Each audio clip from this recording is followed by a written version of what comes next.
Čau, man sauc Artūrs, un šis video sižets taps tikai tādēļ, jo neskaitām mani draugi tika apkrāpti tajā mirklī, kad viņi iegādājās auto. Viņiem tika iesmērēts, teiksim, spainis ar skrūvēm, un sākumā jau likās viss baigi labi. Smuka mašīna izskatās perfekti, vienkārši puķīte. Bet pēc kāda laika saproti, ka mašīna nav tik burvīga, kā viņi izskatījās pirmajā dienā. Un tika ieguldīts milzum daudz naudas, lai to mašīnu, teiksim, panāktu to, lai ar viņu ikdienā varētu normāli pārvietoties. Parunājot ar saviem draugiem un paziņām, es sapratu, ka daudzi cilvēki pērk auto vienkārši aizbraucot ar savu ģimeni, apmēram apējot apkārt, uzaicina kādu pazīstamo, kurš ir auto eksperts, teiksim tā, un mašīna tiek apskatīta un tiek pieņemts lēmums, teiksim, nopirkt bez padziļinātās pārbaudes vai apskates. Nedod Dievs nopirkt mašīnu salikteni, kas, teiksim, ir uztaisīti no divām daļām, no priekšu un aizmuguras sametināts kopā, vai apakšu un augša, vai arī slīkoni. Tātad mašīna, kura ir pabijusi zem ūdens, un tad tiek, teiksim, savesta kārtībā un pārdota tālāk.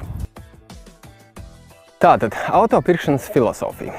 Mīļie cilvēki, tas jau vairāk kārt ir rakstīts mūsu mēdījos un arī citos, teiksim, internetu resursos ir iespējams atrast informāciju par to, ka apskatieties un iet 10–15 gadīgas mašīnas un visām ir nobraukums zem 300 000. Kāpēc tas tiek darīts? Tas ir mūsu psiholoģiskais faktors un mums liekas, ka mašīnas, kas ir nobraukušas virs 300 000, ir principā ārā metamas. Un kas tiek darīts? Pilnīgi, labi, 80% no automašīnām, kas tiek importētas. Kāds ir pārdevēja uzdevums? Pēc iespējas lētāk nopirkt, pēc iespējas dārgāk pārdot. Arī viens paziņas stāstīja, pirms pāris gadiem viņam bija BMW virs 300 000, un neviens nepirka. Viņš pārdeva un nepērk. Tad, ko darīt? Ko darīt? Aizbrauc un notina viņš 100 000 un ziniet ko? Pārdeva. Un tas notiek ikdienā. Nebaidieties no mašīnām virs 300 000. Saprotiet, ja jūs nopirksiet no privātām automašīnu ar 350 000, jūs zināsiet, ka par to mašīnu tika rūpēts, tika mainīts ceļus, viss tika darīts privātpersona, teiksim, kā jūs rūpēties par savu mašīnu.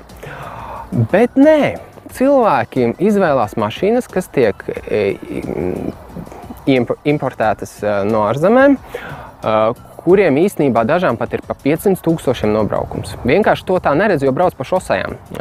Pie mums to vairāk, protams, varētu redzēt, ja mašīna nobrauk 500–600 000. Bet saprotiet, apskatieties tagad, apskatieties sludinājumu portālā, kāds ir nobraukums 2, 3, 4, 5 gadīgām mašīnām un kāds ir nobraukums 20 gadīgām mašīnām, 15 gadīgām mašīnām. 1 pret 1.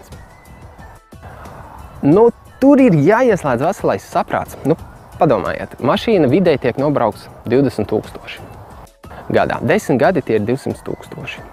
Tas ir labākajā gadījumā. Bet jums tiek stāstīts, tā mašīna tika atvesta no Vācijas kādā mazā miestā. Vīrs braukāja ar šo mašīnu tikai svētdienās un uz baznīcu. Lūgties par šo mašīnu. Viņš brauca 5000 gadā pēc maizītes un uz baznīcu. Mīļie cilvēki, nenotiek tas tā. Nebaidieties skatīties mašīnas ar lielāku nobraukumu. Ja mašīna ir liela nobraukumu, tas nenozīmē, ka viņa ir slikta. Pats galvenais ir, kā par viņu tika rūpēts.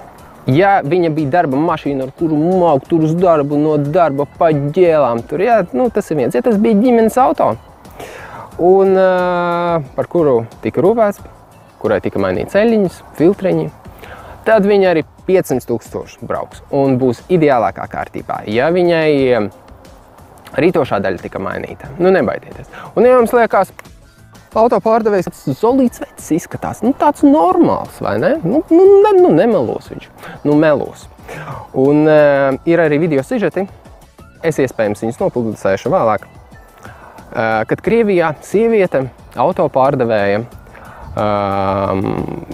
jā, viņas to dara, sievietes arī, kā sievietēm uzticās, sieviete taču nevar melot. Ieliek auto krēsliņu, ļoti arī labs veids, kā pārdot mašīnu. Nu, protams, ne visi to izmanto, bet arī mašīna tika, bija sista ļoti stipri, jā, viņa principā viss priekš tika metināta un pārlikta. Bet sieviete saka, nē, viņi nopirka no brāļa, tur maziņa avāriņa bija, tur bišķi kaut ko salabo, bet mašīna, es zvēru, mašīna ir laba. Nu, viņai uzdevums ir pārdot. Viņai pilnīgi vienalga, kas ar to mašīnu būs un kādas problēmas jūs skars. Pilnīgi vienalga. Un saprotiet to, nevar uzticēties, ir jāpārbauda, detalizēta mašīna un nebaidieties no nobraukuma. Apskatieties, tiešām apskatieties, kāds ir nobraukums 5-gadīgām mašīnām, 2-gadīgām mašīnām. Cilvēks mūsdienās braukā ap 30–40 tūkstošiem gadā. Viennozīmīgi. Pats galvenais ir, vai cilvēks, īpašnieks rūpējās par savu mašīnu. Manī mirklī, kad sludinājuma portālā jūs ieraugat to mašīnu, kuru bijat meklējis ilgu laiku, un tad ieraugāt ideāla, ļoti laba mašīna un cena ideāla. Perfekta, nu ir bingo. Nu, diemžēl, vairākums gadījumus jūs tiksiet apkrāpt. Nedomājiet, ka jūs esat tas veiksminieks, kurš atrada perfektu auto par perfektu cenu. Un kas vēl ir svarīgi, sludinājumos tiek rakstīts, pārdodu pa lētu cenu, jo tika nopirkta otra automašīna. Padomājiet loģiski. Tā, ieslēdzam veselo saprātu, ieslēdzam. Cilvēks, kurš spēja atļauties nopirkt otru automašīnu, kuram ir ģimene, jā, visdrīzāk tas būs tāds cilvēks, kurš, teiksim, viņam ir uzlabojies dzīves līmenis un viņš ir nopirkt labāku mašīnu. Jo bija nepieciešamība tātad. Ar veco, nu, kaut kas jau vairs, nu, gads rūsa, nu, kaut kas nebija tā. Un viņam vajag ātri pārdot veco lēti, zem tirgus cenas, jo viņam, nu, jā, viņš jau nopirka jaunu, viņam otra nav vajadzīga. Nu, tad padomājiet, cilvēks, kurš ir iztērējis savu ģimenes budžetu, vai viņam nevajag to papildināt atpakaļ, pārdodot to veco mašīnu pēc iespējas dārgāk, ja? Nu, neticiet. Ir gadījumi, protams, nu, vienmēr ir visādi izņēmumi, bet, kad brauc uz ārzemēm, ātri pārdodu. Nopirkām otru mašīnu. Mašīna nav vajadzīga. Mašīna netiek lietota, ja?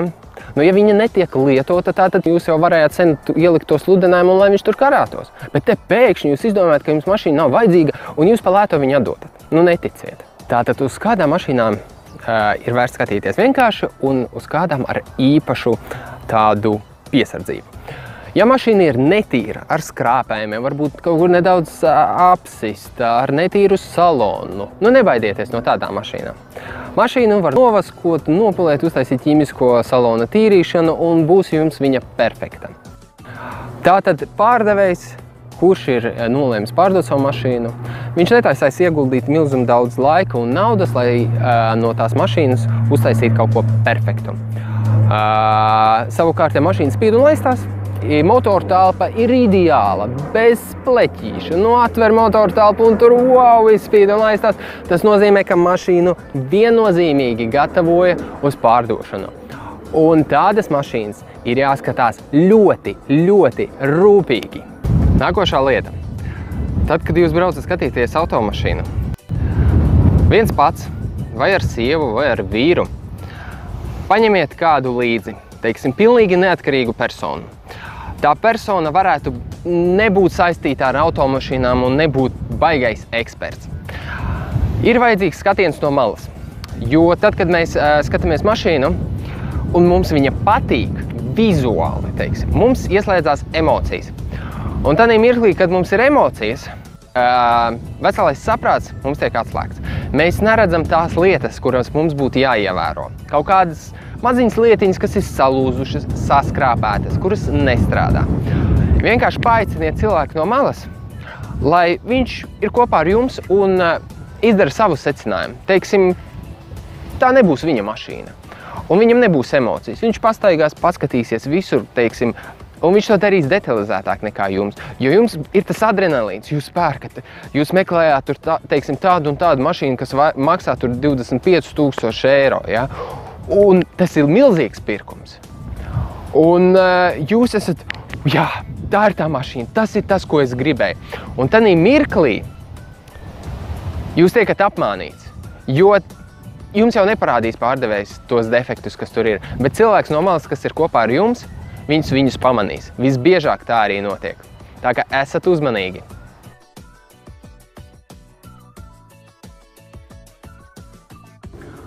Ko un kā pārbaudīt?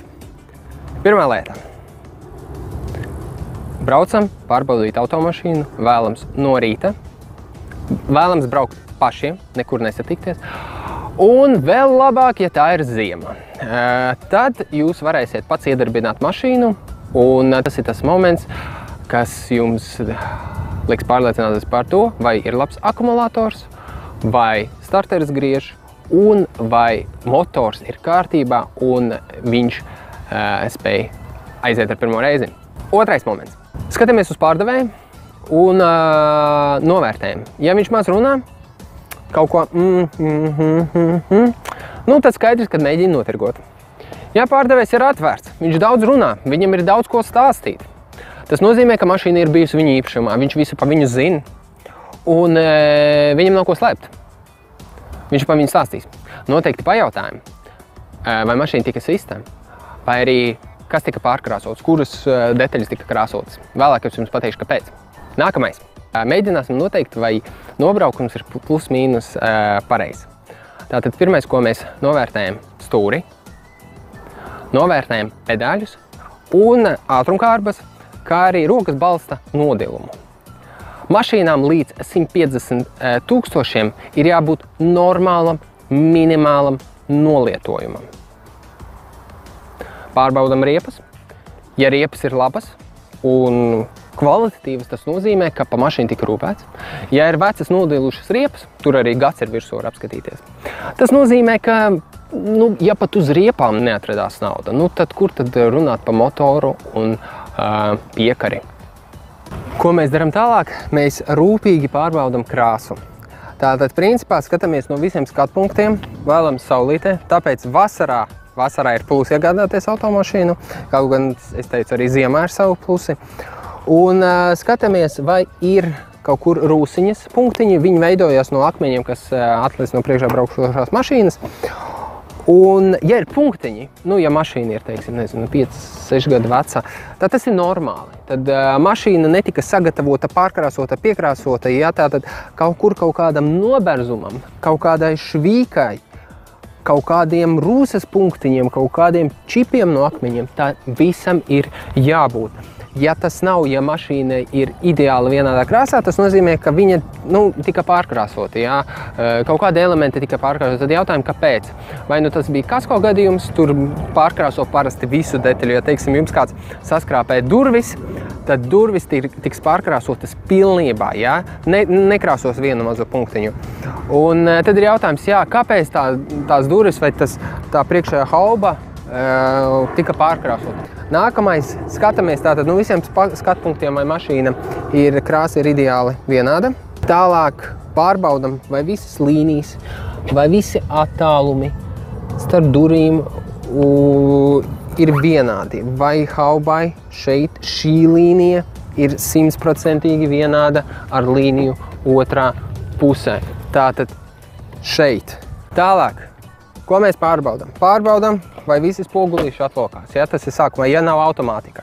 Vai visas durtiņas taisās ciet un kā viņas taisās. Ja?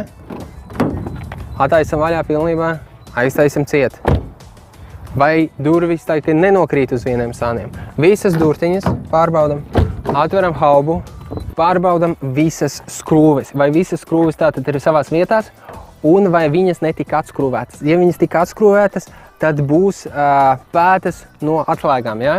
Tātad var redzēt, ka kaut kas tika atskrūvēts, jo parasti no rūpnīcas visas skrūvītes, teiksim, ir nokrāsotas un ir ideāls, un jūs varēsiet noteikt, vai viņas ir atskrūvēts vai nav skrāts. Tad, ja tika atskrūvēts, tad kāpēc? Visbiežāk tas notiek vai pēc avārijas, vai tika mainīts priekšējais stikls. Skatāmies, rūpīgi analizējam, visu aiztiekam, visu skatāmies katru skrūvīti, vai nekas nekur netrūks, vai visi savās vietās, un ir tāds, kādam tam ir jābūt. Pārbaudam, vai hauba arī taisās labi vaļā, ciet. Ja?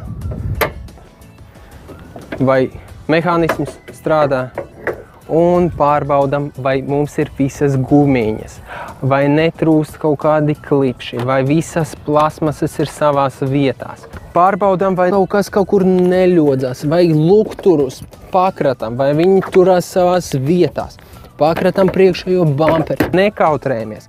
Tas ir liels ieguldījums automašīnā. Pārbaudam visu detalizēti. Tā, nu šitādam ir jāizskatās motora pārsaka telpai. Šādai, ja mašīnā tādas teica ir ap 160 000 un motora telpa nereizi netika mazgāta. Tātad pārbaudam, vai nekur nekas netek. Paņemam lukturīti, izejam visur cauri, iespīdinam, vai viss ir perfekti. Pārbaudam visus šķidrumus, attaisam vāciņus, vai šķidrumi ir dzidri, nav duļķaini, vai ir tādi, teiksim, normālā stāvoklī, kāda viņiem ir jābūt. Tātad tālāk nākamais mums ir jāpārbauda eļļa. Tātad, ko mēs darām? Mēs paņemam, izvelkam šo te, paskatāmies eļļas dzidrumiņu. Tā, vai jums ir redzams? Jā, vai eļļa ir dzidra, nav duļķaina, nav melna. Ir normāla eļļa. Pārbaudam līmeni, tātad notīram ar salvetīti, ieliekam iekšā, izvelkam ārā un paskatāmies tātad līmeni, vai viss ir kārtībā. Noteikti ir jāatskrovē eļļas korķis, teiksim, eļļas, un jāapskatās uz vāciņu, vai viņš nav duļķains, vai viņš nav melns, nodedzis. Un apskatāmies tāpat iekšā, vai nav nekādi melnumi, super, tur piededzis kaut kas. Vai kaut kāds duļķains, ja ir kaut kas tāds. Ja blīve ir saplīsusi, tad jūs uzreiz varēsiet pateikt, ka kaut kas tur nav kārtībā. Pārbaudam tātad bremžu šķidrumu, pārbaudam visus iespējamos šķidrumus un izvērtējam to. Vēl viens moments, kad skatāmies mašīnu, pārbaudam lukturus, vai lukturi ir oriģināli. Ja lukturi nav tādi kā citiem, gan priekšējā, gan aizmugurējā, tas nozīmē, ka lukturi tika mainīti. Un ja pat jums liekas, wow, šī mašīna ir tik forši, lukturi nav tā kā citam, tas nozīmē, ka lukturi tika mainīti un kāpēc visdrīzāk, kāpēc avārijas. Jo neoriģinālai ķīniešu lukturi maksā daudz lētāk nekā oriģinālai lukturi un tos dabūt nav nekāda problēma. Pārbaudam arī to.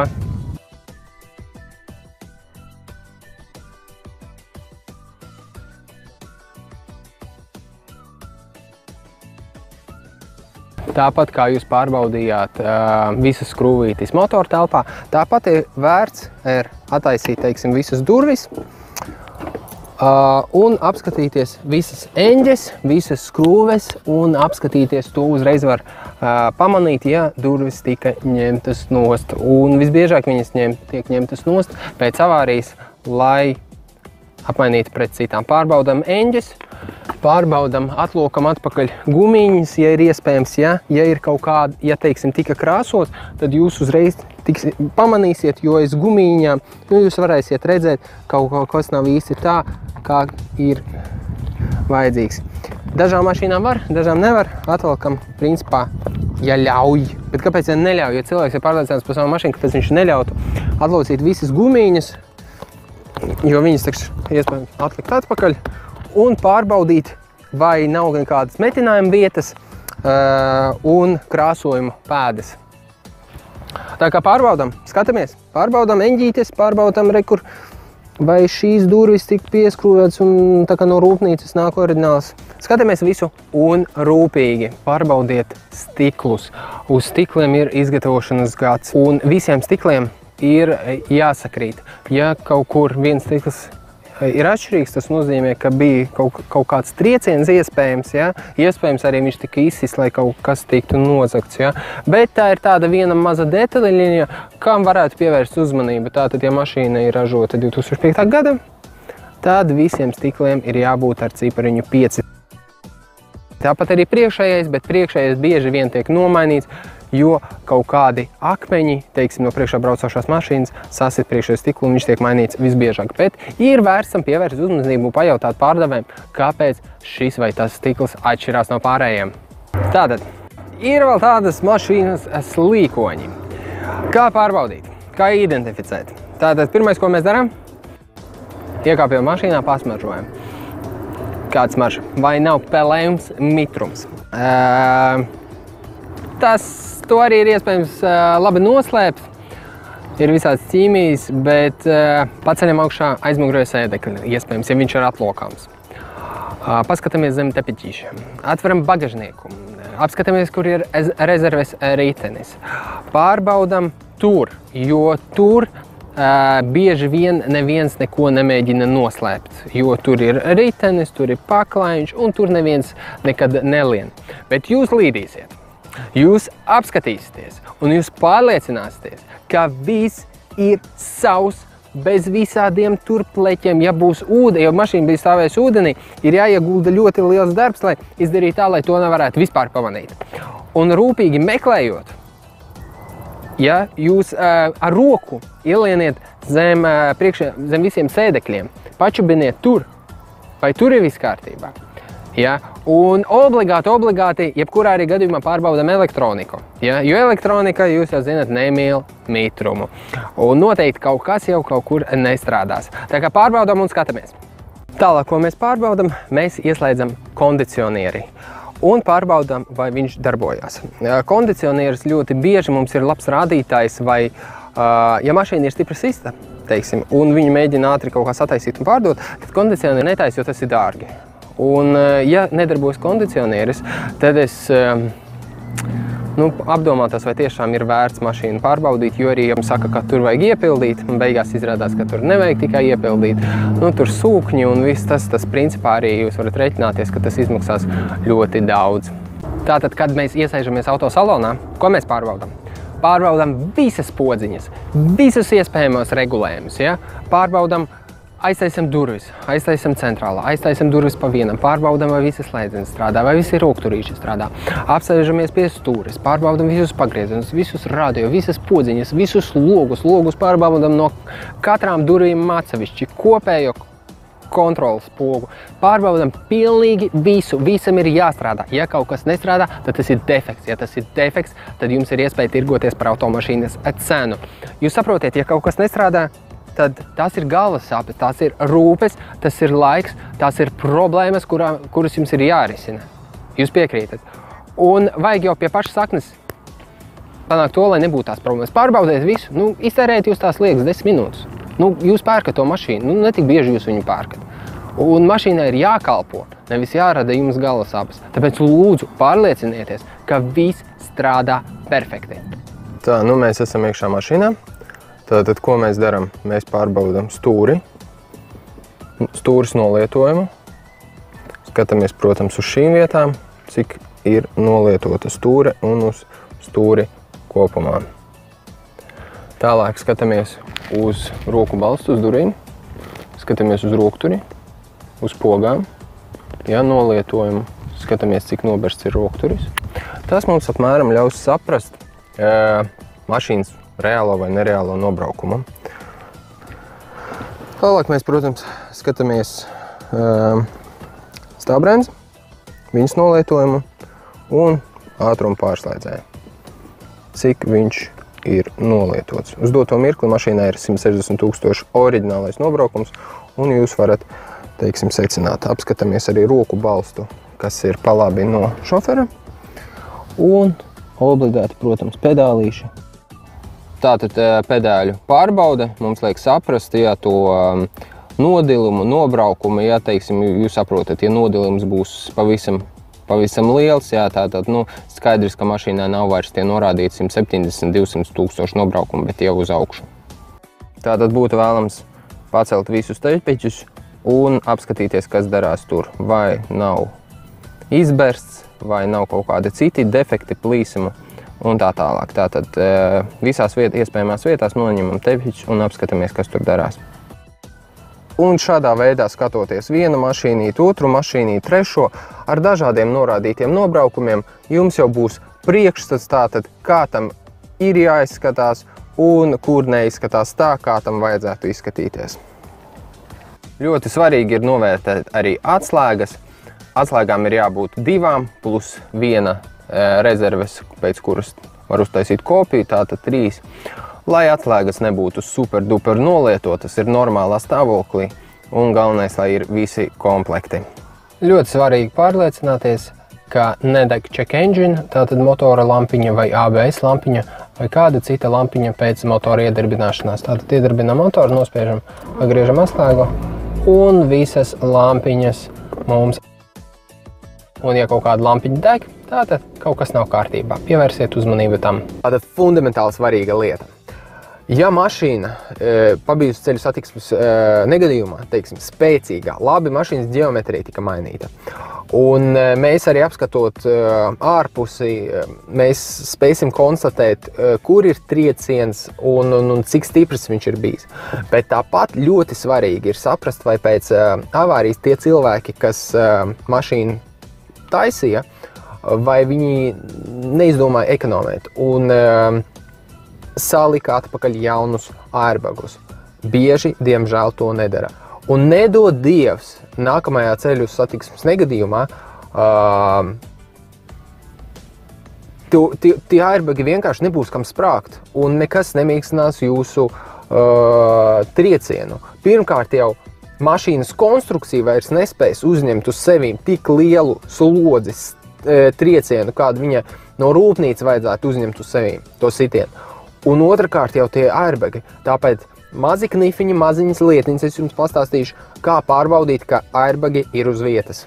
Tātad viena no pārbaudēm ir airbag lampiņas diagnostika. Tātad mēs skatāmies, kā viņi uzvedās. Pēc motora iedarbināšanas lampiņai būtu jānodziest neatkarīgi no citām lampiņām, no akumulātora lampiņas, no motorēļas lampiņas. Skatāmies. Tātad iedarbina motoru un skatāmies, redziet, pārējās lampiņas nodzis, airbag lampiņa vēl ir un nodzies, redzējāt, ja? Tātad lampiņa neatkarīgi nodzis, tas nozīmē, viņa nav pievienota pa taisno nevienai citai lampiņai. Tātad informācija nāk no automašīnas smadzenēm. Ļoti svarīgs moments. Pārbaudam stūri, vai nav nekādi defekti, vai kaut kas nav pāršūts, kaut kādas līmes gabaliņi. Tātad, ja ir sprādzis airbags, tas nozīmē, ka jābūt kaut kādam defektam, un noteikti jūs to varēsiet pamanīt, novērtējam stūri. Tāpat arī novērtējam visu paneli priekšējo, vai viņš ir tāds pats kā citās mašīnās, ko jūs esat jau skatījušies. Nu, es domāju, tieši šāda modeļa, ja? Vai šeit nav nekāda defekti, vai nekas nenāk nost, vai nav nekas pāršūts. Tātad, vai izskatās tāpat, kā izskatās citās mašīnās. Tātad, ja ir nācis airbags vaļā un kaut kas ir darīts pēc tam, tad jūs to noteikti pamanīsiet. Tātad rūpīgi skatāmies arī šo. Vēl viena lieta, ko mēs varam novērtēt, ja tika mainīts airbags, tad skrūve tika ņemta nost, un mēs varam novērtēt, tātad vai skrūves ir oriģinālās, paņemam spogulīti, paņemam lukturīti un apskatāmies aiz stūres tās skrūves, kuras mums tur ir, novērtējam arī visas skrūves, kuras mums ir priekšā, un tātad izpētam un secinam, vai skrūves ir oriģinālas, un viņas nekad netika atskrūvēts, vai arī kāds tur ir līdis un kaut ko darījis. Tāpat kā mēs darījām ar skrūvēm durvi eņģēs un zem haubas, tāpat arī visu inspektējam un izsakojam šeit. Ja ir iespēja, noņemam sānu aizsargus un apskatāmies, vai airbags ir uz vietas un vai tas ir oriģināls un viņš ir smuki savā vietā, aizlīmēts cietu un pārliecinamies, ka viņš tur ir. Būtu ļoti vērtīgi un labi tātad noņemt šo te gumiņu. Gumiņu es jau biju sagatavojis mazliet, lai jums parādītu. Un apskatieties tur iekšā, apskatieties, vai tur airbags ir savā vietā. Ļoti svarīgi. Drošība pirmajā vietā. Mašīnām airbagi ir arī sēdekļos, tāpēc uzmanīgi apskatieties sēdekli, vai sēdeklis nav kaut kur pāršūts, kaut kas kaut kur pārpliesis nav, un uzmanīgi apskatieties tātad vadītāja pasažieru sēdekļus, kādi viņi ir stāvoklī, vai nav nekur nekas šūts. Un mīļie cilvēki, lūdzu, saprotiet to, ka 1 gada veca mašīna nav garants tam, ka viņa ir ideāla, ka viņa nav pabeigta ceļu satiksmes noteikumos. Jūs saprotiet, ka cilvēks var nopirkt jaunu mašīnu no salona un pēc 2 mēnešiem iekļūt nopietnā ceļu satiksmes negadījumā. No tā nav neviens pasargāts. Tātad atcerieties, jauna mašīna nav garantīta tam, ka Viņi ir ideāli, ka viņi nav pabijusi ceļu satiksmes negadījumos, ka viņai nav noticis nobraukums, arī 3 un 4 gadīgām mašīnām tīna nobraukums. Tātad atcerieties, 1 gads veca mašīna ir jāpārbauda tikpat rūpīgi kā 3 un 4 gadus veca mašīna. Tāpēc, ka jaunas mašīnas cena ir ļoti augsta, tā vēl ir prēmija segmenta mašīna. Un tur grozās lielas naudas. Un ja jūs nopirksiet 1 gads vecu mašīnu, kur ir jauna bez avārijām, bet īstenībā ir pabijusi tādā avārijā, ka tur visa aizmugure ir mainīta, un tur jau cilvēks, kas to ir remontējis, nopelnīs visvairāk. Viņš ieliks sludinājumu mazliet zemāku cenu salīdzinoši ar citām mašīnām tirgu, un jūs nopirksiet it kā jaunu mašīnu, kurā ir vienkārši nomainīta aizmugurējā daļa. Esiet uzmanīgi. Tālāk mēs iedarbinam motoru un klausamies skaņās, vai nav nekāda čarkstoņa, kaut kas kaut kur rīvējās.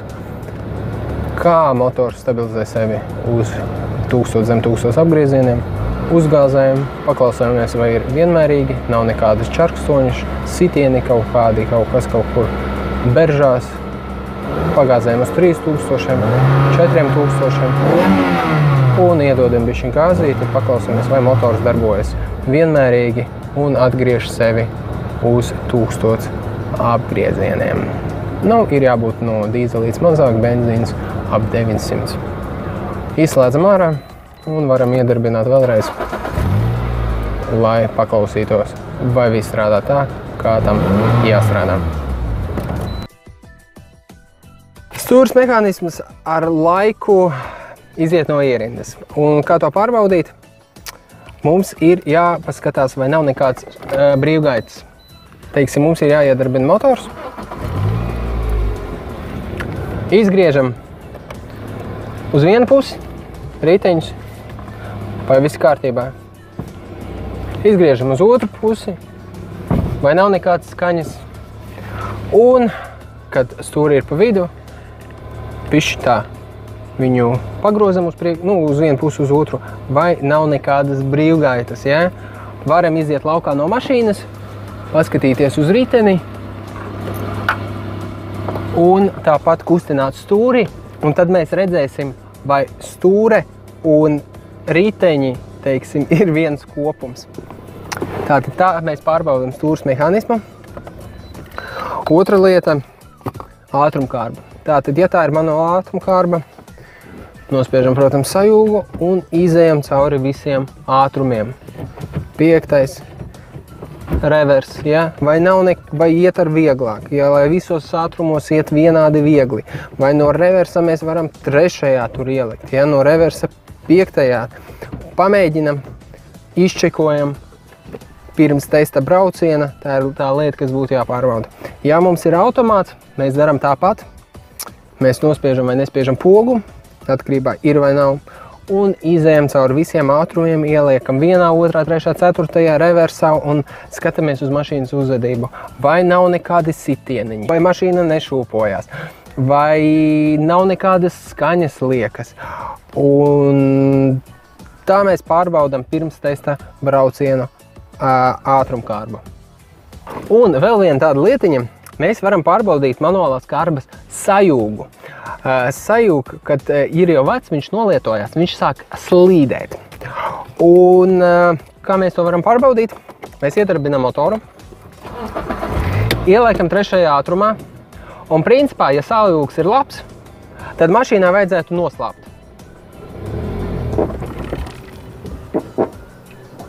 Ja mašīna turpina savu gaitu un jūs iespējams ar maziem apgriezieniem, protams, jūs varat uzsākt braukšanu, tad sajūgs ir nolietots un tas būs jāmaina.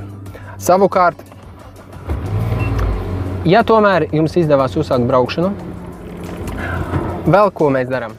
Mēs uz pusīti uzliekam rokas bremzi, stāv bremzi, ieliekam atkal 3. ātrumā un sākam braukt. Mašīna uzreiz noslāpa. Ja mašīna neslāpst, tad sajūgs 100 punkti ir beigts. Un tas savu laiku ir nokalpojis. Autoapskates laikā pievērsiet uzmanību arī, vai automašīnā ir āķis. Ja automašīnā ir āķis, tad mēģiniet noskaidrot no pārdevēja, kādiem mērķiem tas tika izmantots.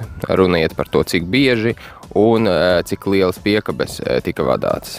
Tātad, ja ir āķis, tas nozīmē, tika vadāts kaut kas smags. Tātad bija papildus slodze gan motoram, gan ātrumkārbai.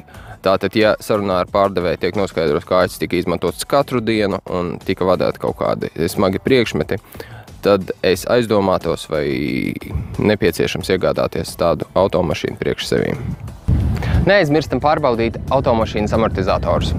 Tātad, ja ir slikts amortizators, mēs nospiežam, teiksim, mašīnā uz sāna, un, ja ir slikts amortizators, mašīna staigās turp šurp, teiksim, jā, amortizators. Viņš nepildīs savu funkciju, viņš nestabilizēs to mašīnu, ja? Savukārt, ja stabilizators strādā, tad mēs nospiežam, mašīna attiet atpakaļ, un viss viņa vairs tā kā nav tas blum, blum, blum, ja? Tā kā nospiežam. Ja, mašīna uziet augšā, un viss vairs nekur viņa neiet. Ar aizmugurējiem amortizatoriem parādīšu piemēru, viņš būs labāks. Tātad.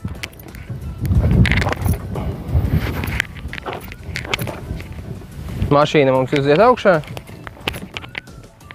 Un nav vairs brīvgaitas augšā lejā. Tātad amortizatori ir darba kārtībā. Kad pārbaudat riepas, ja ir iespēja pārbaudiet arī diskus, paņemiet disku un nobrauciet ar roku. Un jūs pašā galā, teiksim, disks un pašā diska augšā ir maliņa. Un tad, kad bremžu kluči bremzē, viņi tā kā rīvējās pret bremžu disku un augšā izveidojās maliņa. Ja tā maliņa ir ļoti, ļoti liela un bieza, teiksim, ja, tas nozīmē, ka disks jau ir savu nokalpojums un iespējams viņu ir jāmaina. Pirms iegādāties automašīnu, noskaidrojiet, vai mašīnai motoram ir ķēde vai siksna. Ja ķēde, tad mašīnām 200 000 problēmām nevajadzētu būt. Ja tā ir siksnas piedziņa, tad noteikti noskaidrojiet, kad siksna tika mainīta. Un ja nekādi dokumenti nav, tad rēķinieties ar to, ka jums pataisno ir jābrauc uz servisu un jāmaina šī siksna. Cenas atkarībā no modeļa 200–300 eiro. Tā kā pārliecinieties, kāda piedziņa ir jūsu mašīnai. Ja tā ir ķēde, tad uzmanīgi klausamies, kad motors darbojas. Vai nav nekādas skaņas, kurām nevajadzētu būt. Es saku, pirms iegādāties, labāk paskatieties un pārbaudat vairāk automašīnas, vai apmēram paņemiet sludinājuma portālā pašu dārgāko. To, ko principā varbūt jūs pat nevarat atļauties. Tā pēdējā gada izlaiduma no tās sērijas. Un aizbrauciet un izčekojiet viņu. Un tad jūs zināsiet, kā kam vajadzētu būt. Ļoti svarīgi pārbaudīt riepas nodilumu, vai iekšpusē un ārpusē riepas nodilums ir vienāds. Ja nav vienāds, ja teiksim, kaut kur ir nodilums vairāk vai mazāk, viena puse vai otra, tas nozīmē, ka ritošo daļu nepieciešams regulēt. Jautājums, kāpēc viņu nepieciešams regulēt. Tālāk mēs varam, uz riepām bieži vien ir ražošanas gads. Principā skatāmies, lai riepas nebūtu vecākas, ieteicams par apmēram 6–7 gadiem. It kā saka, ka riepas kalpošanas ilgums ir 10 gadi, bet, praktiski tas ir par daudz. Tāpat arī ļoti svarīgi pirms testa brauciena nolasīt automašīnas kļūdas.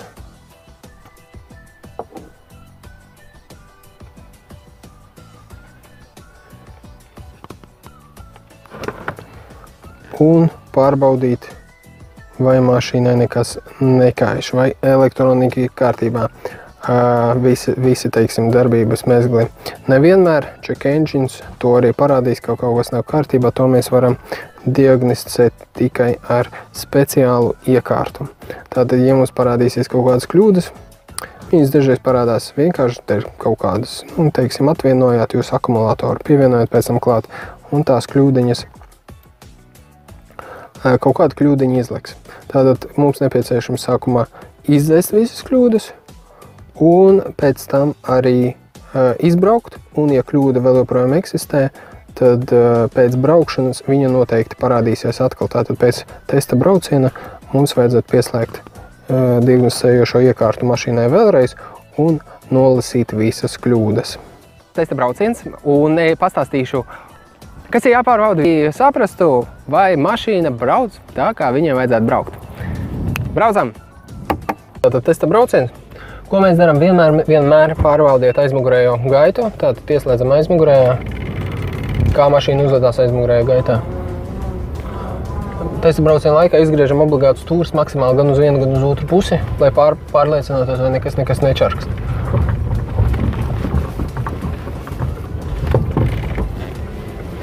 Uz vienu pusi varam riņķīšus pataisīt, bet galvenais neaizmirstam uz maksimāli pagriezt stūri un paklausīties. Vai nav nekādas skaņas, teiksim, tik, vai kaut kādas citas. Pirmajā ātrumā, principā, atlaižot gāzes pedāli, mašīnai būtu jābrauc uz priekšu. Pilnīgi normāli. Tas nozīmē, ka viss mašīnas sistēma strādā normāli. Ja tas pats notiek, ja mēs ieliekam pat otrajā, atlaižam sajūgu un nespiežam gāzi, mašīna brauc uz priekšu. Ko mēs darām? Mēs pātrinamies, mēs pabremzējam, ieliekam dažādos ātrumos un paskatāmies, klausamies, kā uzvedās mašīna. Būtu ļoti vērtīgi, ja ir iespējams izbraukt uz grāns ceļu vai nelīdzenu ceļu. Tāpat arī izbraukt uz šosejas un paspaidīt gāzīti, bremzīti uz lieliem ātrumiem, teiksim, un paklausīties, vai bremzītas nečarkst, vai nav kaut kādas, teiksim, nesaprotamas skaņas. Pabrauciet pa grānti, ir iespējams, pabrauciet pa nelīdzenu ceļu un, teiksim, visas mašīnas kaut kādas nepilnības jūs atklāsiet uzreiz. Vēl ir ļoti vērtīgi pagāzēt, pagriezt motoru, paklausīties, kā mašīna, teiksim, uzvedās uz augstiem apgriezieniem.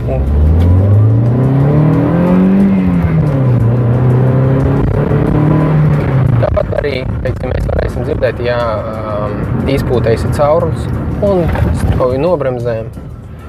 Paskatāmies, kā darbojas ABS un vispār bremzes kopumā. Izbraucam uz šosejas un patestējam, kā mašīna uzvedās uz šosejas. Kas attiecināms uz turbodzinājiem, tātad arī noteikti ir jāpārbauda, kā uzvedās turbīna. Turbīna tātad mums ieslēdzās pie 2500 apgriezienu.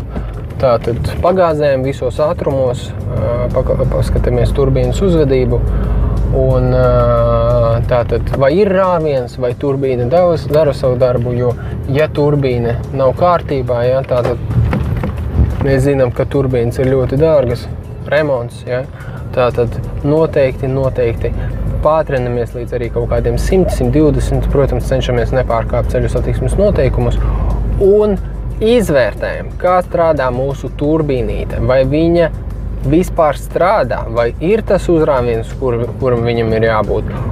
Un, jā, izbraucam uz šosejas, pabraukājam pa pilsētu, patestējam pēc iespējas vairāk, patestējam mašīnu. Attiecībā uz automātisko ātrumkārbu daram to pašu. Braucam draivā, braucam sportā, braucam reversā, maksimum ātri pātrinamies, lēni pātrinamies un jūtam, klausamies, vai nav nekādi sitieniņi, rāvieniņi, ja nekām tādam nevajadzētu būt. Nu tā, izbrauksim uz šosejas.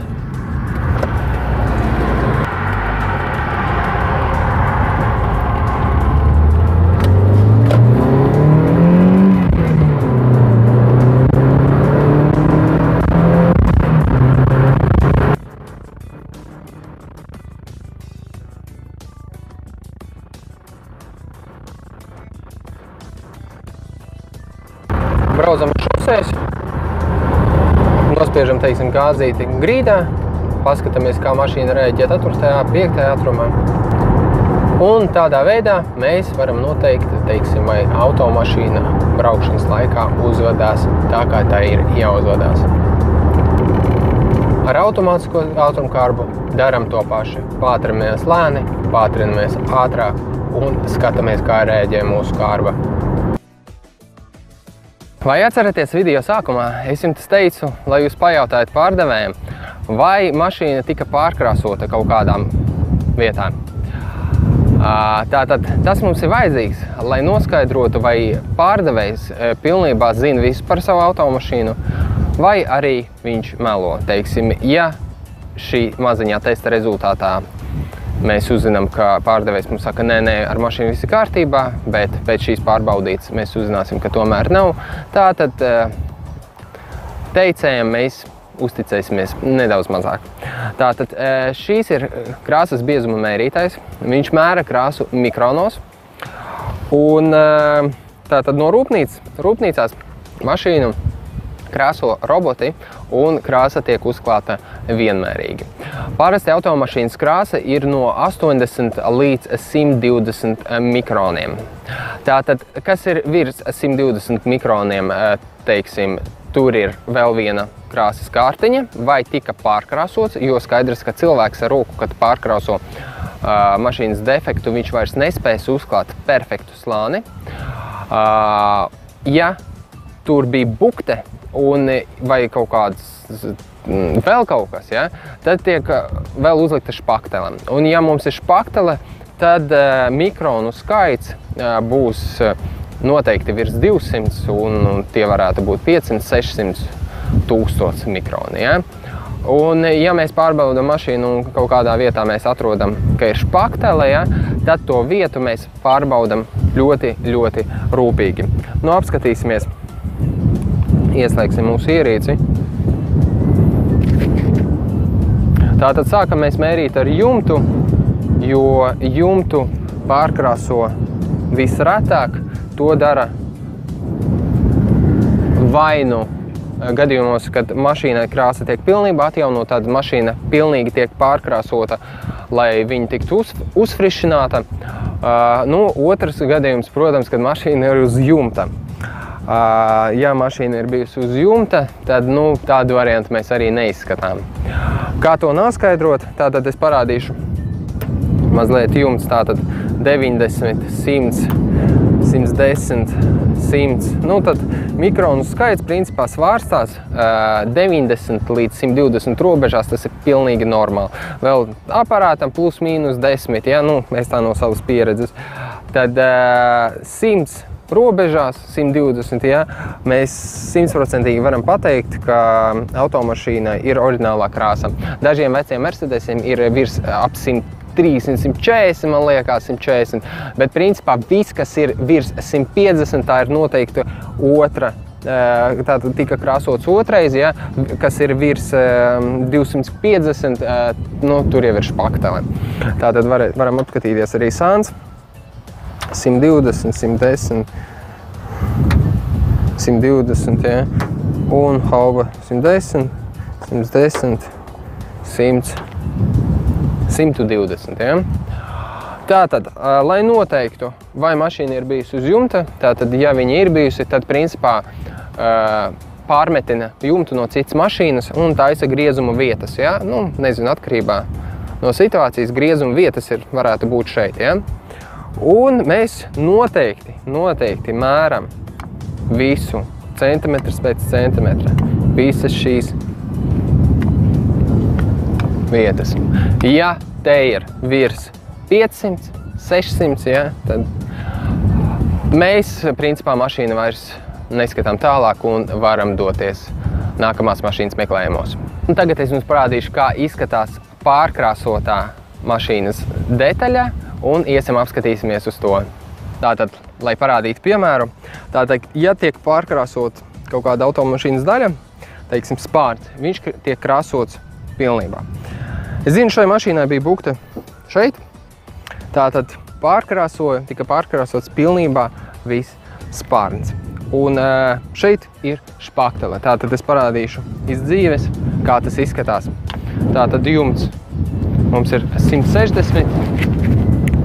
Jā, tas ir tas spārns. Jā. 180, ja, un jumts mums ir 100. Tātad tika krāsots viss spārns līdz apmēram šai robežai, kur sākas durvis. Tātad mēs varam redzēt arī, kur jumts 100, virs durvīm 120, 100, ja, un šeit jau būs vairāk, 120, 140, 160, 170, 170, ja, 180. Tātad spārns tika krāsots, kur durvis 120,